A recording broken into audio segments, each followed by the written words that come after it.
What if the way you age didn't mean giving up your independence, but getting it back? What if you didn't have to move into a nursing home, downsize your joy, or say goodbye to the life you love? You're not alone if you've asked questions like, how will I afford care when I need it? What happens if I can't live alone anymore? Is there any way to stay in my home without putting my kids in a bind? Well, you're in the right place. In today's video, I'm going to walk you through 7 modern, powerful alternatives to nursing homes. But more importantly, I'll show you how thousands of real seniors are affording these options, even on fixed incomes. Because what good is a great idea if it feels out of reach? These are not luxury-only options.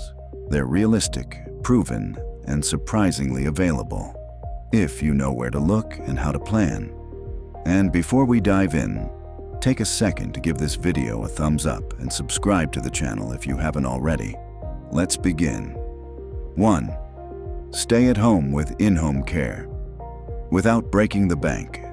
For many, the idea of aging in place, staying in the home you know and love, feels like a dream. But dreams often run into the harsh reality of cost. Home care services can run $25 to $30 an hour. Multiply that by even 20 hours a week, and you're looking at $2,000 a month, more than many fixed incomes can bear. But here's what most people don't know. There are ways to make in-home care affordable. Medicaid home and community-based waivers. If you qualify, Medicaid will often pay for non-medical home care. Veteran aid and attendance benefit. For veterans or surviving spouses, this can cover caregivers. Local nonprofits. Many cities have aging-in-place grants, stairlift installations, and homemaker services for low-income elders. Meet Eleanor, 78. Her knees aren't what they used to be. She gets home visits 5 days a week, not through private pay, but via her local area agency on aging, which matched her with a part-time caregiver at no cost. She still does her crossword puzzles by the window, feeds the birds in her backyard, and sips coffee with her neighbor every Sunday. That's not luxury. That's life, on her terms. Remember, staying at home isn't about resisting help. It's about inviting the right kind of help, at the right time, and from the right source. 2. Living with family. Without losing your dignity. Moving in with the kids used to be a last resort. But in today's economy, and with creative planning, it can be a win-win for everyone. Here's the catch. It only works when boundaries, roles, and support are clear. Meet Harold, 81. After losing his wife, his daughter built out a private in-law suite above her garage. He has his own entrance, kitchenette, and schedule. He joins family dinners, but also watches baseball in peace. It's not dependence, it's interdependence. Affordability strategies on this are caregiver contracts. Family members can be paid through Medicaid programs to provide care. Tax breaks. If a child is paying for elder care, they may qualify for tax deductions. Shared housing grants. Some states offer financial incentives for multi-generational living. And remember, this setup isn't about giving up space. It's about gaining something money can't buy: presence, purpose, and peace of mind. 3. Smart home modifications. A one-time investment that pays off. We often think of home safety like grab bars and railings, but the new wave of aging is smart, tech-driven, and life-expanding. These are some of the must-haves for senior smart home. Walk-in showers and non-slip flooring, voice-controlled lighting and thermostat stair lifts and wider doorways for mobility aids, smart pill dispensers and medical alert devices. Take Linda, 79. She had a fall last year. Felt embarrassed. Thought it meant she was getting old. But after a home remodel, funded partially by Rebuilding Together, a nonprofit, she's moving freely, safely, and proudly in her own space. How you can afford these upgrades. Habitat for Humanity. Aging in Place Program. State disability assistance funds, local home rehab grants, federal tax deductions for home medical improvements. Technology isn't a luxury. It's freedom disguised in circuits and support rails. 5. Independent living communities. Community without compromise. You've heard of nursing homes. But what about independent living communities? They offer private apartments or cottages, optional meal plans and transportation, medical support, on-call daily social activities you can join or skip. Richard, 78, was lonely and stuck at home after retirement. But when he moved to a community with a woodworking studio and a weekly film club, life began to feel like his again. And here is the affordability tips. Section 2.02.